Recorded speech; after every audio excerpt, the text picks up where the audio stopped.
Good evening, ladies and gentlemen. It is with great pleasure that I welcome you to the Santa Ynez Valley Concert online event featuring violinist Johnny Gandelsman.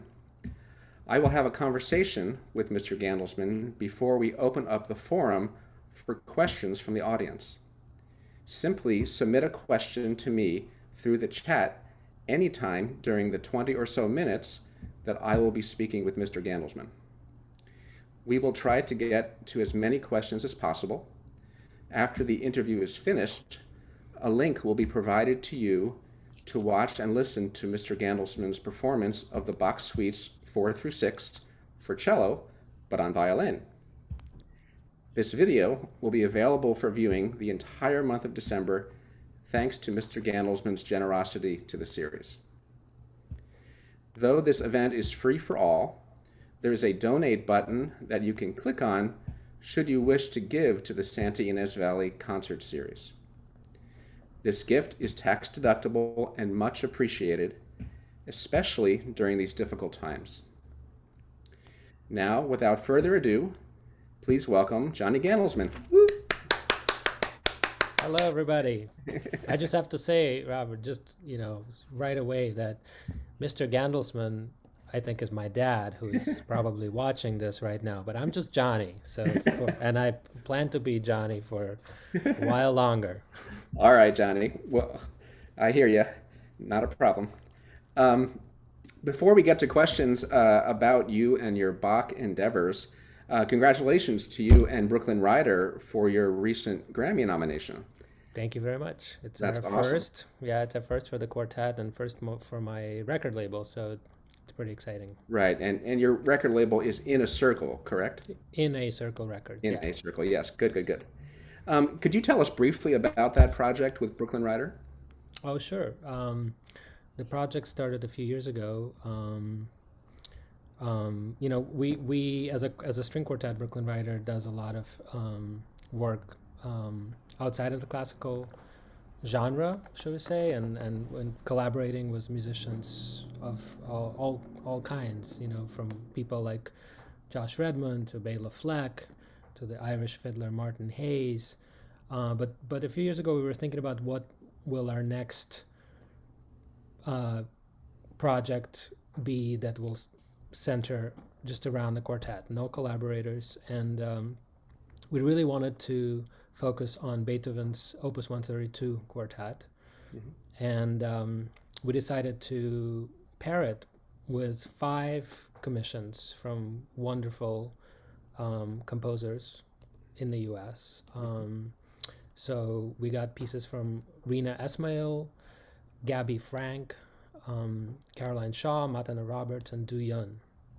And Right. we asked the composers to just simply, the prompt was very simple. What does healing mean to you? Mm. And we got very interesting and different personal statements from each composer about that. So the project is called Healing Modes, and yeah, Wow, it's sounds out there beautiful. in the world. Thank you. That's great. That's great. Well, good luck. I hope you guys get the Grammy. Who knows? Um, but before we go on, for those people that may not know much about you, would you mind giving a little bit of background about yourself and your musical upbringing? Oh, sure. Well, I mean, as I mentioned, my parents are here watching, so they're responsible for my beginnings of musical upbringing. They're both musicians, wonderful musicians. My father's a violist, my mom is a pianist, Oh, and my sister, who is 5 years older than me, is a violinist as well, a okay. wonderful violinist living in Israel. And so music was always in our house, and I started playing when I was 5 years old. Hmm. Um, and I was born in Russia, so my family is a Russian Jewish family. Um, and my family moved to Israel when I was 12 years old. I continued my studies there, and then came to U.S. Um, exactly 25 years ago Mm. to go to school in Philadelphia, and at that point, my path probably took a little detour. I'm sorry.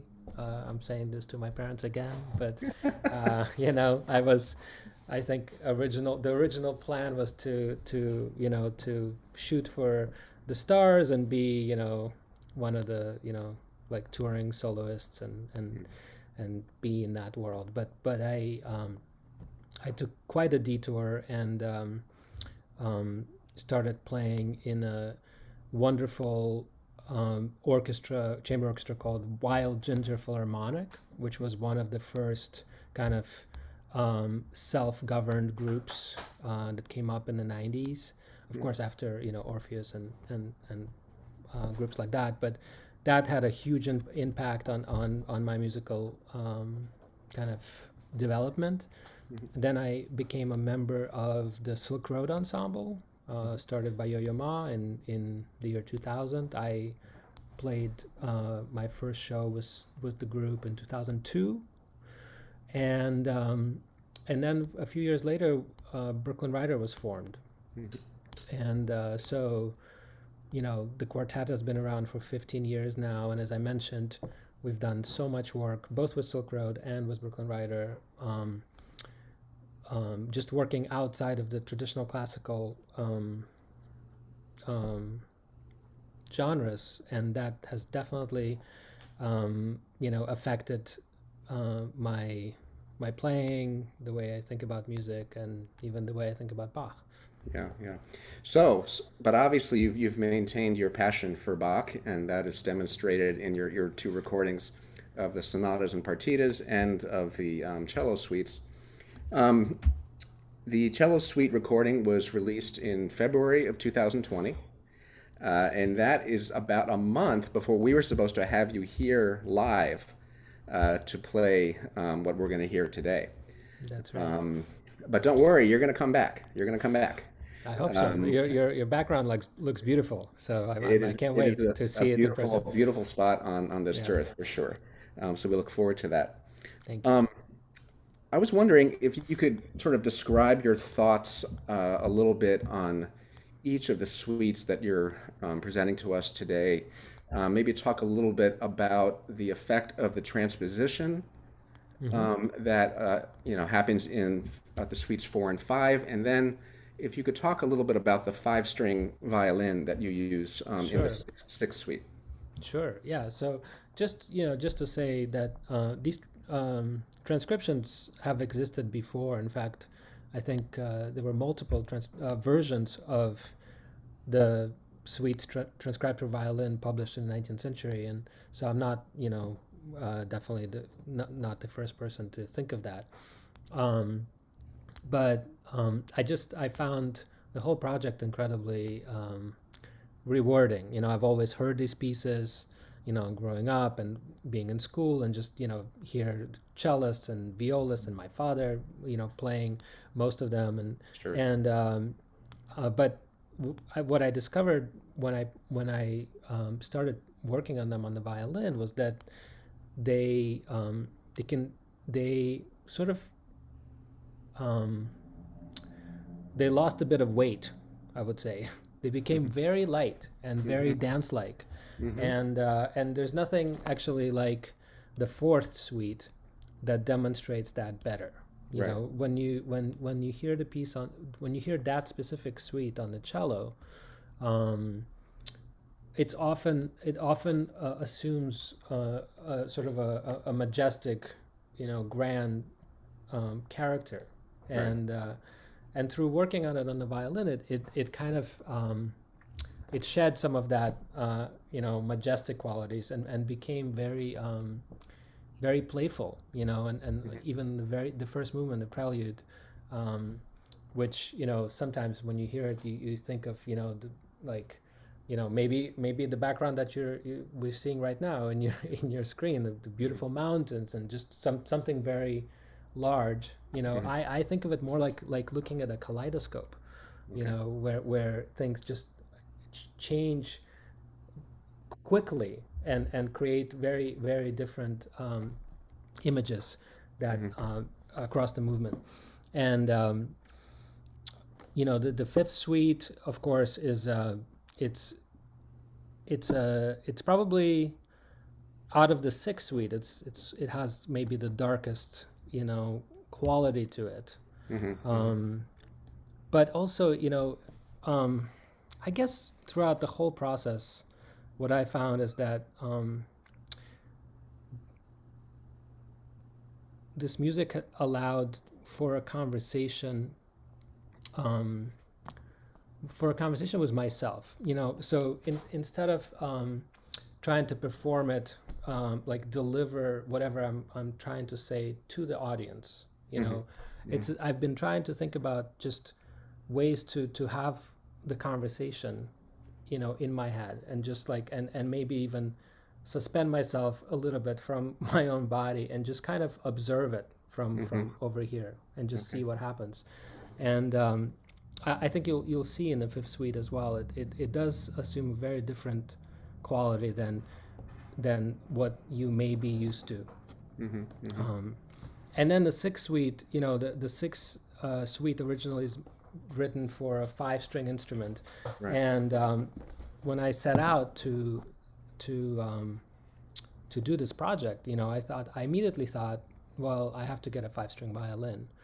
Now, for those in the classical world, a 5-string violin is not very common, I should say. Right. But it's incredibly common in folk traditions and on Broadway. A lot of people play 5-string violins. I mean, you have the beautiful combination of violin and viola together. So the range.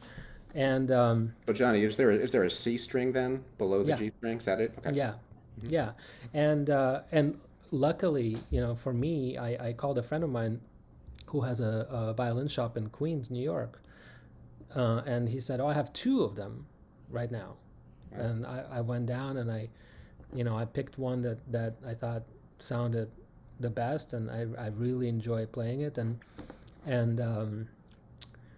it has a very different sound than my other fiddle, which is also a modern violin. So my regular 4-string violin was made in 2008. So it's getting to be a teenager soon. It's very new, yeah. Yeah, and the 5-string violin was made 2 years ago. Okay. So it could still have some tantrums, I guess. But no, I really love it, and it has an incredible, just incredible resonance. It's a joy to play, and yeah, it was an interesting thing. And I should say that the reason I wanted to play on a 5-string violin was the very first time I played Bach using gut strings was about 5 years ago, and on the same concert I heard a cellist play the Sixth Suite on a 5-string cello live. And honestly, at first I didn't recognize the piece, because very often on the 4-string cello it sounds like a tour de force, like an incredibly demanding, sure, technically demanding thing. Right. And on a 5-string, that just does not exist at all. It's so it again assumes lightness and humor and a lot of joy. And so that's what attracted me to the idea of trying to do this on a 5-string violin. Great. So I was reading somewhere that you spent some time with Honor Bilsma. Yeah. Yeah. And I had the pleasure of hearing him play all the Bach suites once, many years ago in New York at the Morgan Library. Yeah.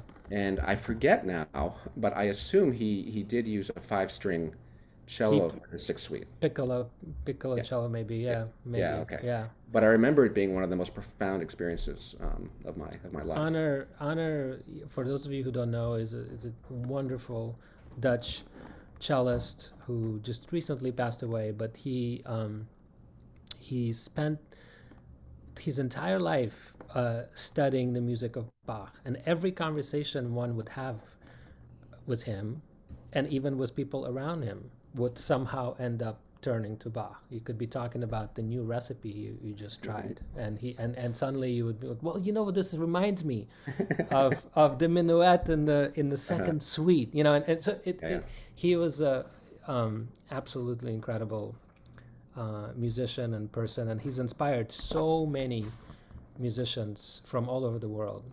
So I would feel very lucky that I've spent a little bit of time with him. That's great.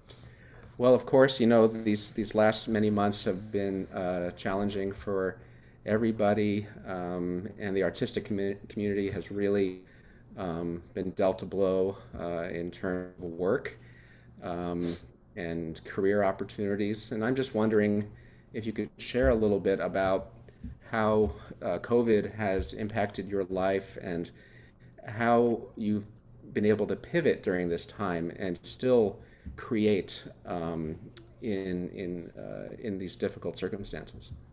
Sure.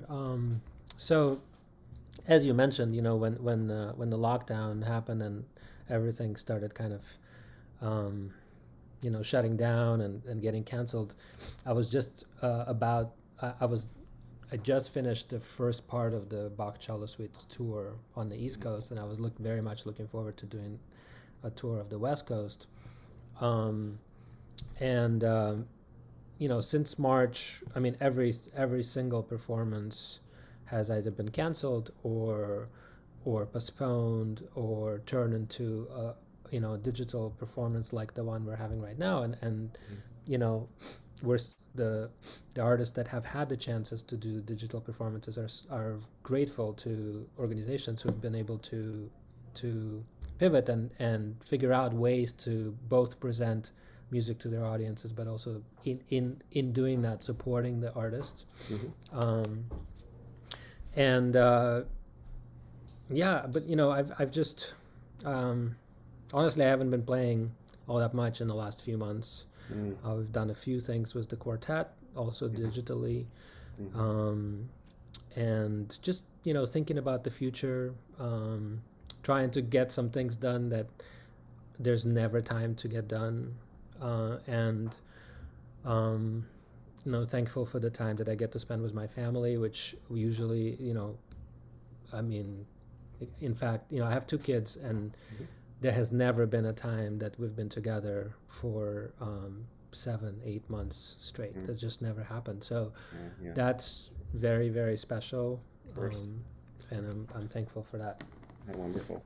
So having not been on the concert stage for many months, and then we ask you to do this recording for us, what was it like being in the studio and thinking about the sort of medium that you were in, not being in front of a live audience? Do you find it different? Do you think differently? Do you differentiate between the two experiences? Yeah, I mean, it is of course different not to have the audience, and I mean, I think it was even a little bit. I think it just what I was saying about this idea of observing a conversation you might be having with yourself. It kind of turned into that a little bit even more. So it was a little bit more solitary experience. I went into the studio, at 10 o'clock in the morning, and I had about 5 hours there, and we spent we spent a ridiculous amount of time trying to figure out how to do the lights, so that and just like, these are not skills that musicians necessarily have, like, and you may see that, in the video. I mean, I think it turned out okay, but it's not, it's not like you're watching a professionally made, 5 camera, cameraman, shooting something, and the studio had very strict COVID restrictions, so it could literally be just me and the engineer in the room. I see. But in the end, I literally, and usually in a recording you would do multiple takes of each movement, and then you would go and spend a lot of time, picking the takes and editing and putting things together. And this is just not the time to do anything like that. So I played each suite once through, and then I just did a couple of pickups here and there, Mm-hmm. and that was that, Mm-hmm. my dear friend and the cellist from Brooklyn Rider, Michael Nicholas, was able to edit the video for me, and I think he did a great job. I hope you enjoy it. Well, I'm sure we will. Absolutely. Yeah. Um, well, Okay. I want to leave time for questions, but I do have a couple more things to ask you. Um, so, is there something about you, Johnny, that you're willing to share with everybody that we don't know I mean, you about you? probably don't know much about me, so there's a lot, So, but let's see. Um, I can tell you that probably like a lot of people and maybe even some of you, I went through the pandemic. I went through the sourdough stage and the ukulele stage, and then I dropped that off, and then I came back to it, um, and when I was a kid, my dream was to be a soccer player, and but then the violin kind of took over, Okay. and now my son, who's 11, is crazy about soccer, and during the pandemic we started playing together, and now I'm back in New York playing soccer, Oh, great. a couple times a week, which feels both amazing and humbling. Like Mm. I am no longer 20 years old, so and that was I really needed that reminder that soccer provided that very crystal clear. Yeah, yeah, yeah. I wanted to be a baseball player when I was a kid, and well, Oh. that didn't go very far. Um, so, you've heard of this idea of being on a desert island, um, and Yeah. I was wondering if you somehow, under any circumstance, were on a desert island with your fiddle Mhm. and had a choice of bringing the score to the sonatas and partitas or the Bach cello suites, which one would you Oh choose, wow, and why? that's a good and difficult question. Hmm. I think I would probably choose the suites. Ah, Yeah. why? Um, well, I imagine that on a desert island, my technical skills would just quickly diminish, and uh, and the sonatas and partitas are technically, um, in some ways, more demanding. Hmm. Hmm. Um, and I think I would take the suites, and as you will see in the video that I think of them a little bit more like, um, I think a little about them a little bit more like folk music, and I draw a lot of inspiration from the Irish fiddler that I mentioned, Hmm. Martin Hayes, and Yes. so in fact, I would take the suites and I would try to play them and weave them in and out of some Irish music as well. Oh, wow, fascinating. That's great. That's so wonderful. So, after COVID, what's the first project you want to jump into if you have one? Yeah, you know, yeah. There's some thoughts percolating for Hmm. things to do, but also our industry right now is so in such a disarray.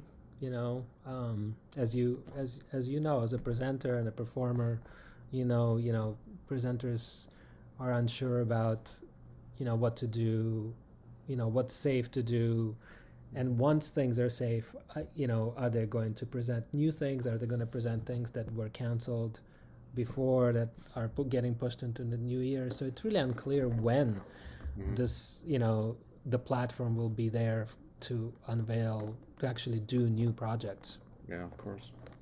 But I'm working on some commissioning projects, both for my, for myself and also with the quartet. We're developing we actually have with the quartet with Brooklyn Rider. We have a wonderful program coming up with the great Swedish singer Ann-Sofie van Otter, Mm. and it pairs the music of Schubert with the music of you know Schubert was one of the great songwriters of his time, and we're pairing it with music of Rufus Wainwright, who is one Oh, of the okay. great songwriters of now. Sure, of course. So it's going to be a really, fabulous program, which we're hoping to be touring, next season, but who knows? Sounds It's great. unclear. That sounds Yeah. great. Wonderful. Well, I want to ask my Yeah, associate, I see Alex, some if we questions. have any questions. Alex, could you chime in here? Of course, yes. So, first question is for Johnny. Does Johnny have some opinions about who will be the Bach of our time? That's a that's probably an impossible question to really answer. Um, but there's so many unbelievable musicians alive today doing incredible work. Um, that's brilliant. That touches the mind and touches the soul. And I guess I could mention two people. One is Osvaldo Goliath, whose music I adore. Osvaldo is a Argentinian-born composer um, who is turning 60 in a couple of days, and his music is it's for the brain and for the soul. And in fact, he wrote for Bach's anniversary in the year 2000. Osvaldo wrote his Passion according to Saint Mark, which is really the piece that put him on the map, I should say. And I just on my record label, I produced an album by Silk Road Ensemble of Osvaldo's most recent work called Falling Out of Time, which is based on a novel by an Israeli writer, David Grossman. So I hope you can check that out. It's an incredible piece of music. And the other person, which you may know or not, but name is Jacob Collier, is an incredible musician from England, and he's all of like 20 years old, and I don't know if he's the Bach of our time, or maybe he's the Mozart of his talent is unparalleled, and he's just so brilliant in everything he does, and you should check him out. Okay. So much joy in his music. Awesome. Yeah. Alex, anything else? Another question is, you mentioned that you were playing on the ukulele. Were you playing Bach on the No, ukulele? no. I was learning. I learned one song on the ukulele. It was "Tiny Bubbles," which just was a perfect ukulele song. That's a great song for ukulele. Yeah, yeah. And I see another question here, which is thoughts about Edgar Meyer version of Bach cello suites played on the bass. I mean, yeah, for those of you probably all know who Edgar is. For those of you who don't know, he's one of the greatest bass players, double bass players of our time. He's an innovator, and I've had the luck and pleasure to meet him and even play together for a second. But he is one of those people that transcends the instrument, and whatever he imagines in his head and in his heart comes out on the bass. And it's always amazing when somebody can do that on any instrument. On the bass, it's even more so, because of the size and how he just there you forget what instrument is playing. You're just listening to pure music. So of course his Bach is absolutely beautiful.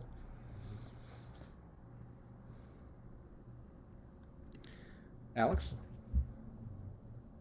are there any others? There was one other question, but I think Johnny had answered it a little bit earlier on what his projects are coming up. But what are you envisioning for a future you want to live after COVID, musically or otherwise? Oh, wow. I mean, being able to see people and